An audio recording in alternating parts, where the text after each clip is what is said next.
السلام علیکم ورحمۃ اللہ وبرکاتہ۔ خاموشی بھی کئی طرح کی ہوتی ہے۔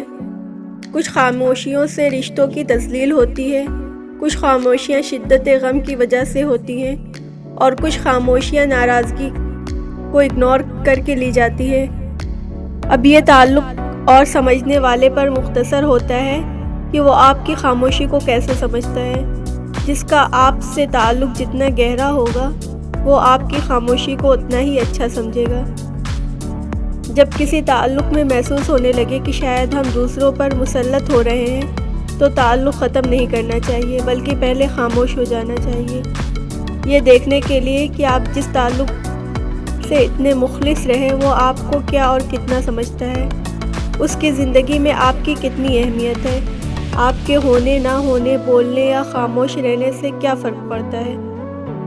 پھر اگر کوئی آپ کی اس خاموشی سے الجھن کا شکار ہونے لگے، بار بار آپ کی خاموشی کی وجہ جاننا چاہے، تو سمجھ جاؤ کہ اس کے ساتھ تعلق بہت مضبوط ہے، کیونکہ آپ کی خاموشی سے الجھن اسی کو ہوتی ہے جو آپ کو بے پناہ چاہتا ہو، اور وہ آپ کے کیے چند الفاظ کا منتظر ہو۔ اور ایسے لوگوں کی قدر کرنی چاہیے کہ آج کے دور میں ایسے لوگ، ایسے دوست، ایسے تعلق، ایسے رشتے بالکل نایاب ہو گئے۔ کہاں ملتے ہیں لوگ جو آپ کو سننا چاہتے ہوں؟ جو لوگ رشتوں کی پرواہ نہیں کرتے، ان کو کوئی فرق نہیں پڑتا کہ کون خاموش ہے اور کون بول رہا ہے، اور آپ کی خاموشی کتنی معنی رکھتی ہے یا نہیں۔ وہ اپنی زندگی میں مست رہتے ہیں۔